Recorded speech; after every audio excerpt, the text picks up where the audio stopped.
মৰমৰ ছাত্ৰ-ছাত্ৰীসকললৈ প্ৰীতি আৰু সম্ভাষণ জনাই আজিৰ পাঠ মুকলি কৰিছোঁ।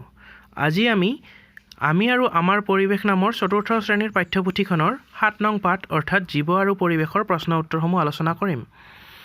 প্ৰথম প্ৰশ্ন, কিহৰ বাবে এটা জীৱই আন এটা জীৱৰ ওপৰত নিৰ্ভৰ কৰে? উত্তৰ হ'ব খাদ্যৰ বাবে এটা জীৱই আন এটা জীৱৰ ওপৰত নিৰ্ভৰ কৰে। দ্বিতীয় প্ৰশ্ন, পোহনীয়া প্ৰাণীবোৰক আমি কিয় যত্ন ল'ব লাগে? উত্তৰ হ'ব পোহনীয়া প্ৰাণীবোৰে আহাৰ আৰু সুৰক্ষাৰ বাবে মানুহৰ ওপৰত নিৰ্ভৰ কৰে, সেইবাবে আমি সিহঁতৰ যত্ন ল'ব লাগে। গ, কোন কোন প্ৰাণীৰ পৰা কি কি খাদ্য পাওঁ? উত্তৰ হ'ব গৰু, ম'হ, ছাগলীৰ পৰা গাখীৰ পাওঁ, হাঁহ কুকুৰাৰ কণী পাওঁ, হাঁহ কুকুৰা, পাৰ, ছাগলী আদিৰ মাংস পাওঁ। খ, খাদ্য শৃংখল বুলিলে কি বুজা? উত্তৰ হ'ব খাদ্যৰ বাবে এটা জীৱই আন এটা জীৱৰ ওপৰত নিৰ্ভৰ কৰা প্ৰক্ৰিয়াটোক খাদ্য শৃংখল বুলি কোৱা হয়। এইবাৰ আহিছোঁ নম্বৰ প্ৰশ্নটিলে।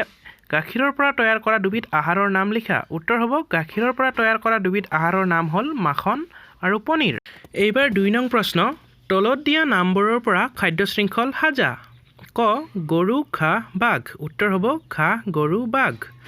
খ, গছৰ পাত, ভেকুলী, ফৰিং। উত্তৰ হ'ব গছৰ পাত, ফৰিং, ভেকুলী।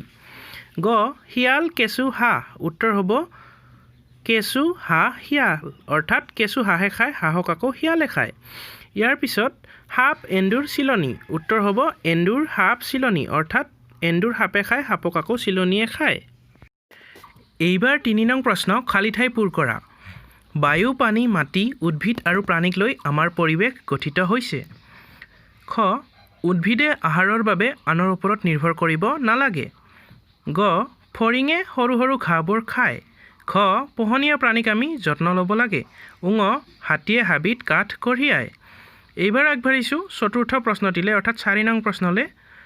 শুদ্ধ উত্তৰ বাছি উলিওৱা। ইয়াত দিয়া হৈছে ক, উদ্ভিদে নিজৰ আহাৰ নিজে তৈয়াৰ কৰে। খ, খাদ্যৰ বাবে এটা প্ৰাণীয়ে আন এটা প্ৰাণীৰ ওপৰত নিৰ্ভৰ কৰে। গ, প্ৰাণীবোৰে পৰিৱেশৰ সমতা ৰক্ষা কৰে। খ, বেমাৰৰ পৰা ৰক্ষা পাবলৈ পোহনীয়া প্ৰাণীক প্ৰতিষেধক বেজী দিব লাগে। ছাত্ৰ-ছাত্ৰীসকল, তোমালোকে এইখিনি বহীত উঠাই ল'বা ভালদৰে। এইবাৰ আগবাঢ়িছোঁ ৫ নং প্ৰশ্নৰ উত্তৰলৈ। ক অংশৰ লগত খ অংশ মিলাই লিখা। ইয়াত মই মিলাই দিছোঁ। তৃণভোজী প্ৰাণীক মাংসভোজী প্ৰাণীয়ে খায়। প্ৰাণীবোৰে পৰিৱেশৰ সমতা ৰক্ষা কৰে। পোহনীয়া প্ৰাণীবোৰে আমাক সহায় কৰে। কাউৰী, চিলনীয়ে পৰিৱেশ পৰিষ্কাৰ কৰে। তেন্তে মৰমৰ ছাত্ৰ-ছাত্ৰীসকল, আজিৰ প্ৰশ্ন উত্তৰ শিতান ইমানতে সামৰিছোঁ। পুনৰ আন এটি ভিডিঅ'ত তোমালোকক লগ পাম। তেতিয়ালৈকে সকলোৱে ভালে কুশলে থাকিবা তাৰে কামনা কৰিছোঁ। আজিলৈ তোমালোকৰ পৰা মই হিতেশ্বৰ নাথে বিদায় লৈছোঁ। ধন্যবাদ দেই।